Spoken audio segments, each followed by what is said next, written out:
Salam jumpa pemirsa. Senang sekali Jurnal Daai hadir kembali menemani Anda. Kali ini bersama saya Sumboko. Dalam edisi ini kami telah menyiapkan liputan tentang upaya merajut mimpi anak jalanan dan penataan ruang demi kehidupan.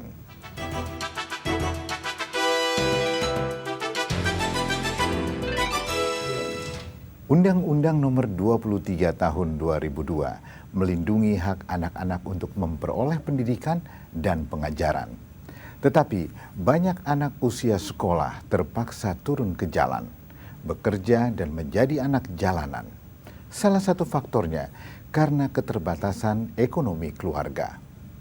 Pemerintah Kabupaten Bogor, Jawa Barat pada tahun 2010 mencatat sebanyak 1.574 anak sekolah berganti status menjadi anak jalanan. Faye, seorang dosen muda, bersama teman-temannya juga turun ke jalan. Mereka berusaha membawa anak-anak jalanan itu kembali ke bangku sekolah. Makan semuanya, tinggalkan saja. Cita-citaku mau jadi tentara. Selamat kamu selebar dunia. Cita-citaku menjadi dokter. Banyak orang yang peduli. Cita-citaku menjadi poluan. Jangan kau sesali ada aku di sini. Walau dia kini tak lama di hidupku, sampai kita bahagiakan kamu. Makan semuanya, tinggalkan saja. Selamat kamu selebar dunia ini dan rasakan banyak orang yang peduli. Ingat lagi jangan kau sesali ada aku di sini.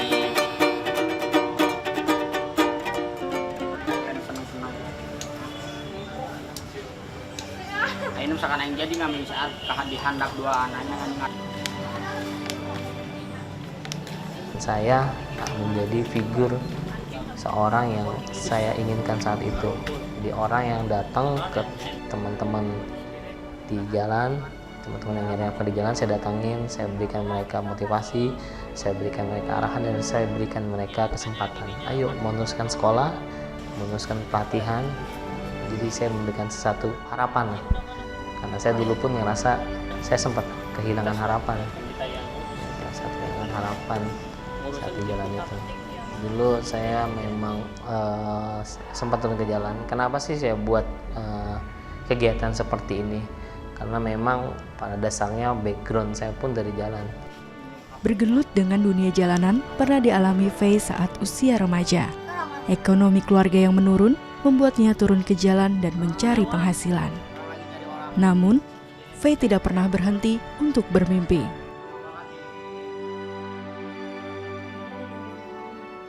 Nah, dari situlah saya merasa saya harus jadi orang yang saya inginkan itu. Dan alhamdulillah seiring berjalannya waktu, saya terus bergelut bahwa saya harus kuliah, saya harus menempuh studi yang lanjut agar saya bisa merubah kehidupan saya. Karena buat saya pendidikan itu adalah sesuatu yang penting yang bisa merubah hidup saya, merubah keadaan keluarga, dan merubah negara ini. Tahun 2007, Faye memilih untuk melanjutkan kuliah. Selain sebagai mahasiswa, ia juga merangkap sebagai staf magang di kampus Bina Sarana Informatika. Lulus dari D3 bidang manajemen informatika, Faye melanjutkan kuliahnya di tingkat strata 1 bidang sistem informatika dan lulus pada 2012. Kini, selain tengah melanjutkan studi strata 2 yang ia dapat melalui beasiswa, Faye juga bekerja sebagai staf mengajar.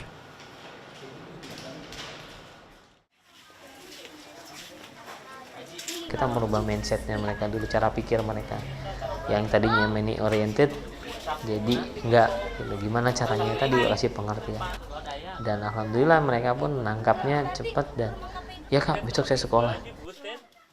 Kan alasannya sebetulnya orang tuanya simpel, dia turun ke jalan untuk biaya sekolah dia. Ya udah, sekolahnya kita biayain, berarti nggak usah dong kita bilang. Biaya hidupnya ya orang tuanya yang cukupin, tapi biaya pendidikannya kita yang tanggung. Kita menanamkan visi kita kan mengurangi tingkat populasi anak yang mencari nafkah di jalan. misinya kita memberikan edukasi dalam artian formal dan non formal. Di antaranya kita tanamkan budaya malu untuk turun ke jalan. Menurut data Departemen Sosial tahun 2008, terdapat sekitar 240.000 anak jalanan di 33 provinsi di Indonesia. Sedangkan data pemerintah Kabupaten Bogor mencatat pada tahun 2010 sebanyak 1.574 anak sekolah berganti status menjadi anak jalanan.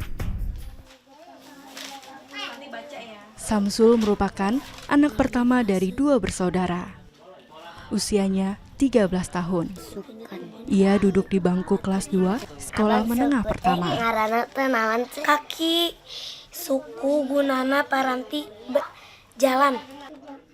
Ibunya bekerja sebagai juru masak di sebuah tempat hiburan. Hari-harinya ia lalui dengan mandiri bersama adik perempuannya. Ngegegel. Samsul bersama dengan teman-teman di wilayah tempat tinggal rutin mengikuti kegiatan di Kopaja. Ai, mau ke Kopaja nggak? Mau. Emang sekarang les? Les. Kemarin les? Les. Pelajarannya apa kemarin? Waktu kemarin matematika. Ndri mau les nggak? Mau. Ntar besok les ya? Iya. Berangkat bareng ya? Iya. Ia bergabung bersama mereka di Kopaja pada tahun 2010.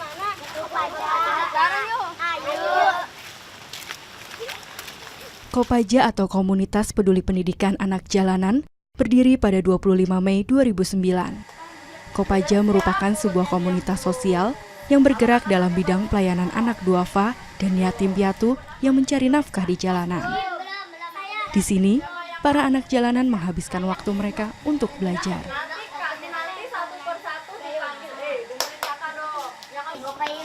Sebelumnya, Samsul dan kawan-kawannya kerap mengamen di jalan. Dengan belajar bersama seperti ini, mereka tidak lagi turun ke jalan. Waktu mereka lebih efektif digunakan untuk meraih cita-cita yang diharapkan. Oke, siapa yang tahu Pulau Madura di mana? Pulau Madura di mana? Tunjuk. Ini Kak.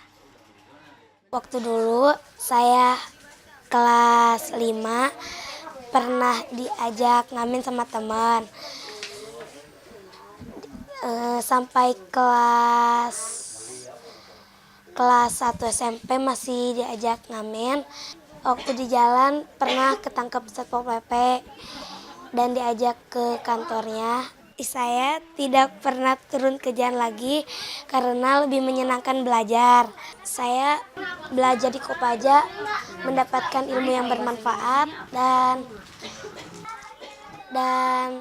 banyak pengalaman-pengalaman yang sangat menyenangkan.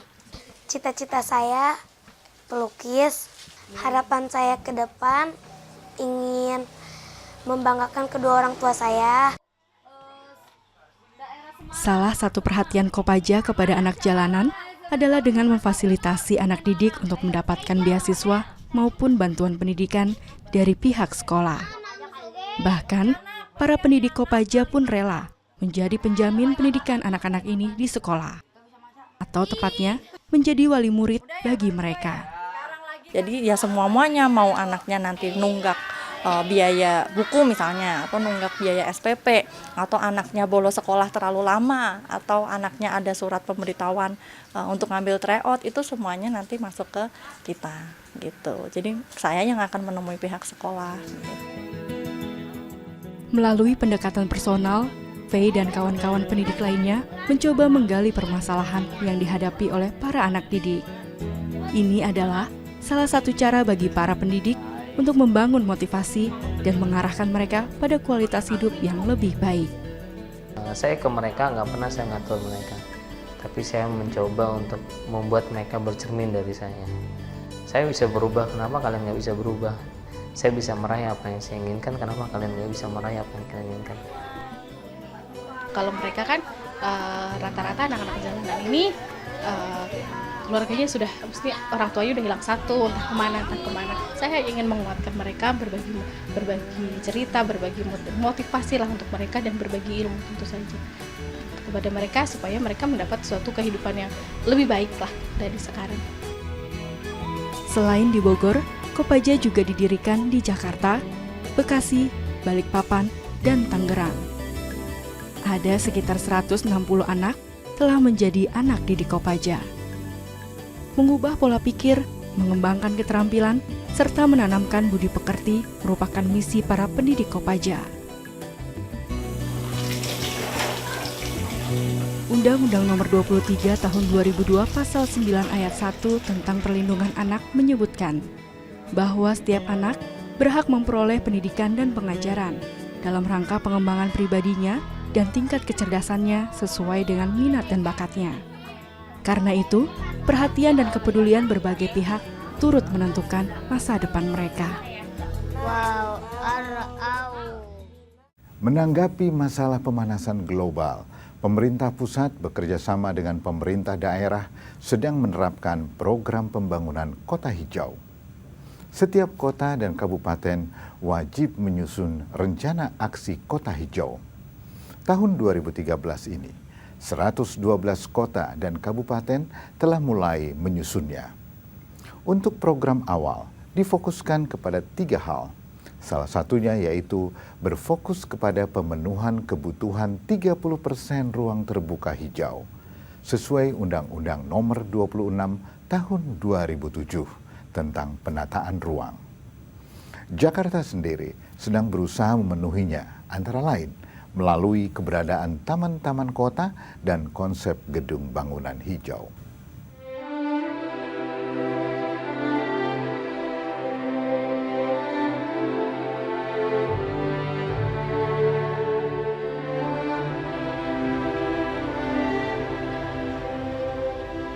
Data dari Kementerian Pekerjaan Umum pada acara Open House Hari Tata Ruang Nasional 2013 menunjukkan 100 pohon dapat menyerap kadar CO2 atau karbon dioksida hingga 8 ton per tahun. Sementara sebatang pohon dapat menyerap 75% partikel debu.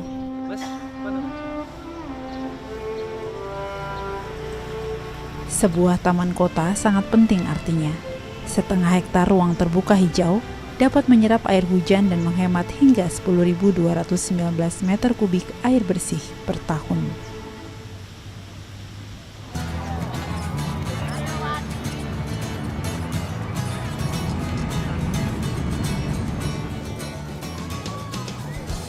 Kalau misalnya jalan dari rumah, habis asar jam 4, terus kita nginep di sini. Dari rumah kita jalan kaki ke stasiun, kadang kalau misalnya lagi ada uang lebih kita naik angkot, kita naik kereta. Dari kereta turun di Juanda, dari Juanda kita jalan kaki. Ya sampai sini jam 5, kita baru mulai dagang jam 5:30. Keluarga Ali dan Mia adalah satu dari 2 keluarga yang secara bersama-sama berjualan di area Taman Monas setiap Sabtu dan Minggu. Mereka tinggal di Lenteng Agung, Jakarta Selatan. Kira-kira 60-90 menit perjalanan jauhnya dari Taman Monas. Anak-anak mereka bernama Muhammad Khoir, berusia 7 tahun, Rafif Ali 3,5 tahun, dan Aidin Amanullah yang berusia 2,5 tahun. Ya habis kalau misalnya anak ditinggal di rumah kan nggak ada yang jagain. Ya kita ngelar tikar di lapangan di tempat kita dagang. Tapi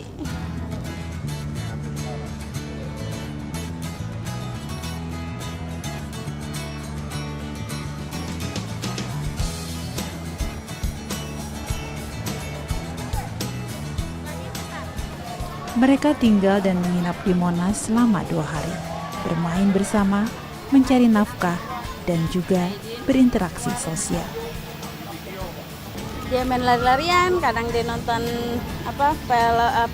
pengobatan gitu, lihat ondel-ondel, jadi main lari-larian aja.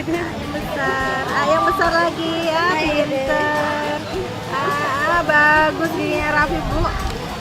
Nanti ininya dibawa ke sana buat tukar souvenir ya Bu ya.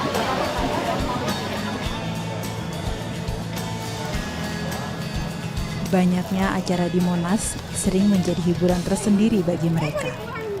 Beragam acara seni, gathering, ataupun kadang bakti sosial membuat mereka mengalami lebih banyak interaksi dengan berbagai situasi dan orang lain. Hasilnya Rapip sama Aidin giginya bagus.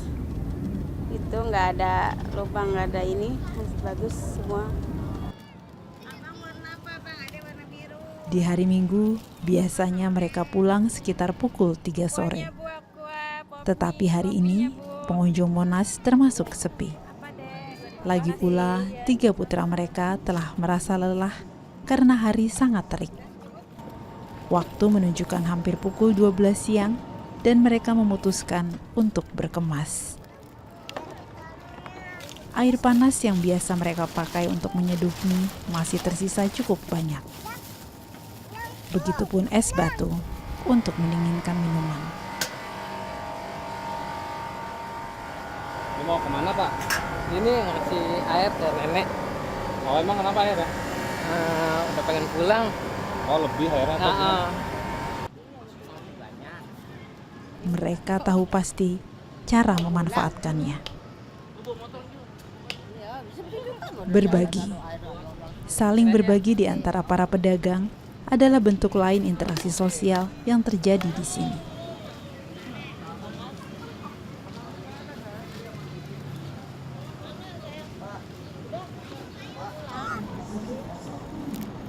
Mia berusia 32 tahun. Sehari-hari ia bekerja sebagai ibu rumah tangga. Sementara Ali berusia 38 tahun bekerja sebagai pesuruh di sebuah kantor di wilayah Jakarta Selatan. Mereka hanya libur berdagang di tempat ini ketika terjadi razia. Tapi itu pun sangat jarang. Dalam setahun terakhir, hal itu baru terjadi 2 kali, yakni ketika terjadi pengamanan khusus area Monas.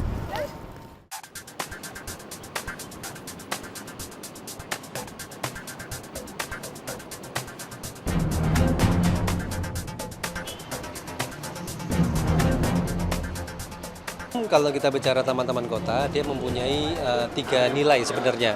Pertama adalah tentu nilai ekologi sebagai daerah resapan air, kemudian sebagai paru-paru kota. Kemudian secara sosial, dia menjadi tempat berinteraksi warga, dan secara ekonomi ternyata keberadaan taman-taman ini juga meningkatkan nilai dari lahan di sekitarnya. Dalam konteks ini kita bisa melihat mulai dari keberadaan Taman Monas ya, sebagai alun-alunnya kota Jakarta, dia kan mempunyai fungsi tiga-tiganya. Sebagai daerah resapan air, paru-paru kota, bahkan mempunyai nilai tambah historis dengan adanya monumen nasional. Kemudian dia juga tempat berinteraksi sosial warga, berbagai macam kegiatan bahkan diselenggarakan di Taman Monas. Kemudian secara ekonomi juga, karena komposisinya dia sangat sentral di Jakarta, dia menjadi daerah yang sangat bernilai bagi kawasan Jakarta dan sekitarnya.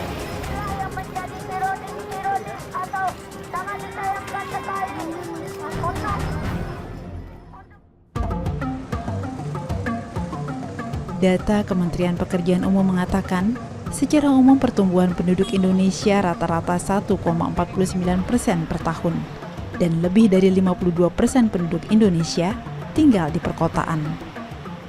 Dalam 4 dekade, yaitu mulai tahun 1970 hingga tahun 2010, populasi perkotaan meningkat 6 kali lipat. Taman Banteng juga dalam konteks seperti ini mempunyai nilai-nilai sejarah yang cukup tinggi dan juga tempat penyelenggaraan rutin pameran flora fauna kan.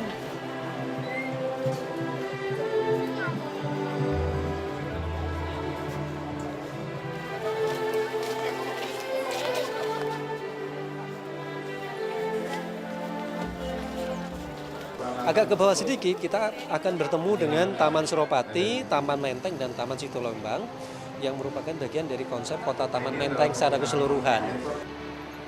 Peraturan pemerintah tentang rancangan tata ruang wilayah menetapkan bahwa suatu kabupaten atau kota harus menyediakan 30% ruang terbuka hijau untuk publik. Kuota 30% itu terdiri dari 20% lahan publik dan 10% lahan pribadi atau privat.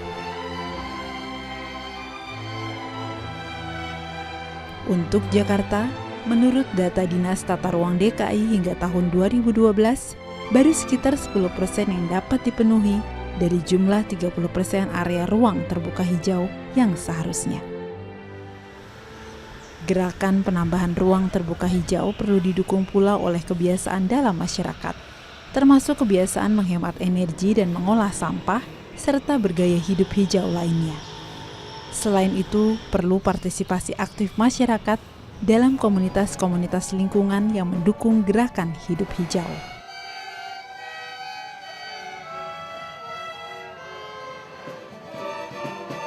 Kalau ini menjadi suatu budaya baru, yaitu budaya bertaman di Jakarta, saya optimis ke depan ruang-ruang terbuka hijau Jakarta akan semakin hidup. Nah, kalau ini sudah jadi, maka warga dapat meminta pemerintah untuk menambah ruang terbuka hijau dan juga taman-taman kotanya. Salah satu cara untuk menuju masyarakat yang peduli dengan tata lingkungan adalah tak henti-hentinya membuka wawasan akan pentingnya ruang terbuka hijau dan penataan lingkungan, termasuk bangunan ramah lingkungan. Memetakan peta hijau bagaimana nanti Pak Nirwono Yoga ini sebagai sebelah sini dulu. Ayo, satu aja. Ayo.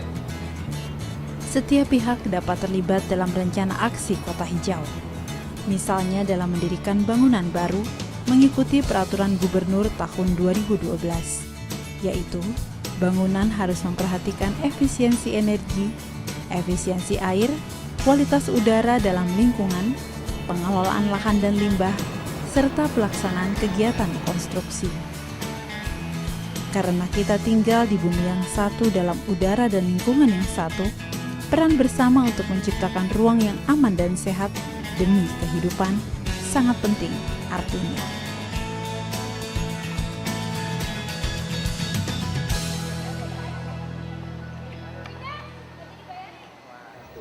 Melalui rencana aksi Kota Hijau, kita semua diajak menata ruang demi lingkungan dan kehidupan.